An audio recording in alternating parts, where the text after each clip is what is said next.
धन आवश्यक है ऋषियंत्र, क्योंकि धन मूल आवश्यकताओं को पूरा करने में सहायक होता है। किंतु जब कोई व्यक्ति इच्छाओं को आवश्यकता समझने लगे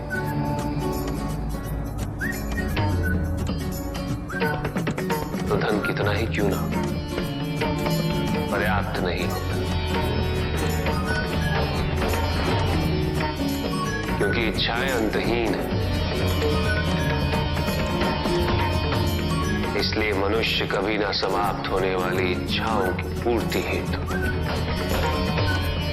धन संचय को ही अपने जीवन का लक्ष्य समझ लेता है।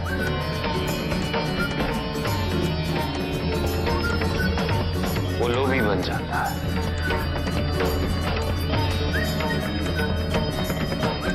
वो भूल जाता है कि उसके जीवन का मुख्य लक्ष्य ईश्वर के समीप आना है।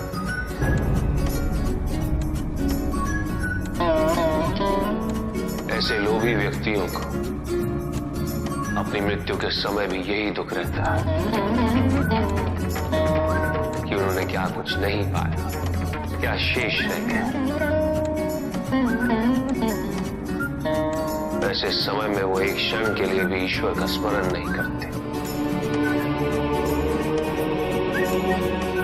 अपने जीवन की निरर्थकता और व्यर्थता का बोध नहीं होता।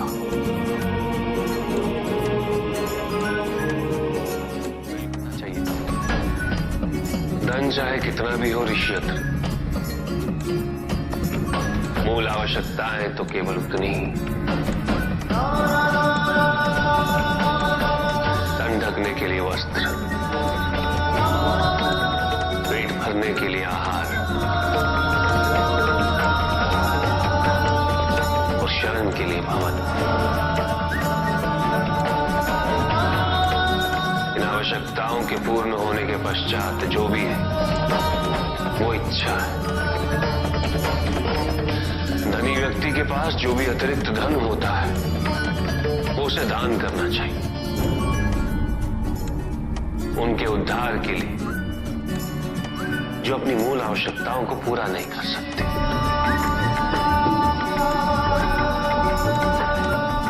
ऐसा करने से संसार में समानता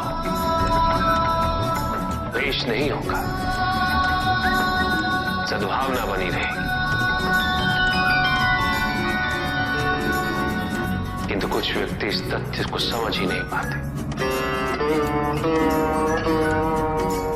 उन्हें अपने एकत्रित किए हुए धन से इतना मोह हो जाता है कि वो उसका एक अंश भी किसी और को नहीं देना चाहते।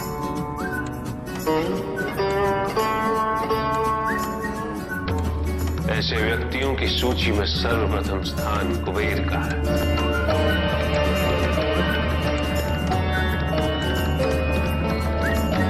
इस संसार में सबसे अधिक धन उन्हीं के। शक्तिशाली बनना अत्यंत कठिन है, किंतु उससे भी कठिन होता है शक्तिशाली बने रहना।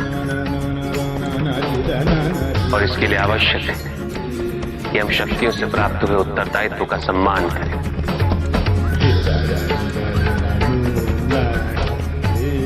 अन्यथा हम स्वयं पर निरंतर खो देते हैं और ये हमारे पतन का कारण बनता है।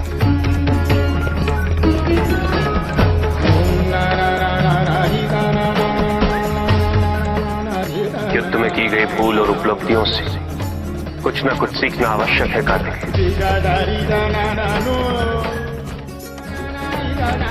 बुराई और अच्छाई के मध्य ये युद्ध निरंतर चलता रहेगा।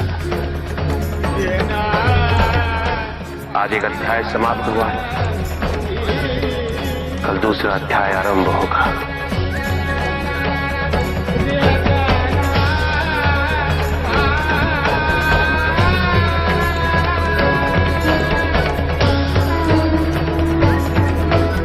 जब तक इस समस्त संसार में बुराई है तो अच्छाई भी होगी,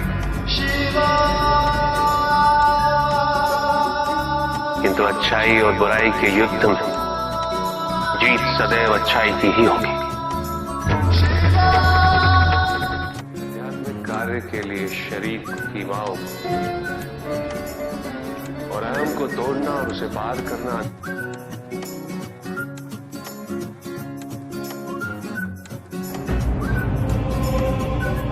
तो मेरा अपराध क्या है प्रभु?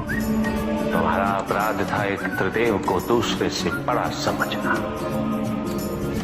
उनमें भेद करना, उनमें तुलना करना।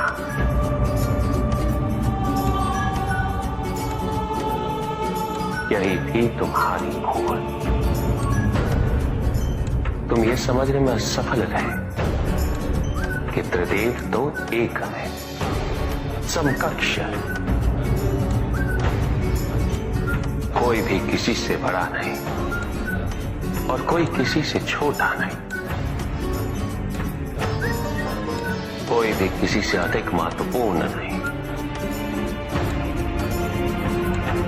और कोई भी किसी से कम महत्वपूर्ण भी नहीं। तुमने जो कुछ भी किया वो भक्ति नहीं थी निकस,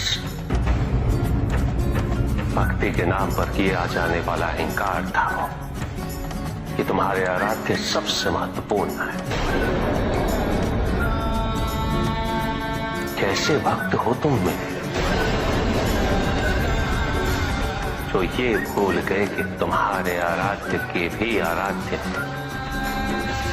नारायण।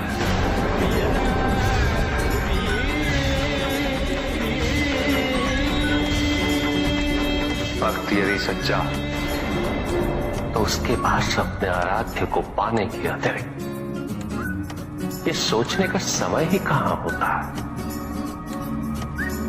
कि उसके आराध्य से महत्वपूर्ण भी कोई है या नहीं।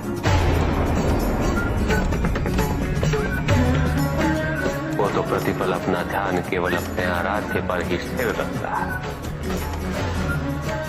और जब ऐसा होता है निकस तो ना तुलना होती है, ना प्रतिस्पर्धा होती है, और ना ही किसी प्रकार की कोई ईर्ष्या होती है। बात तो केवल आनंद की अनुभूति ही विद्यमान होती है।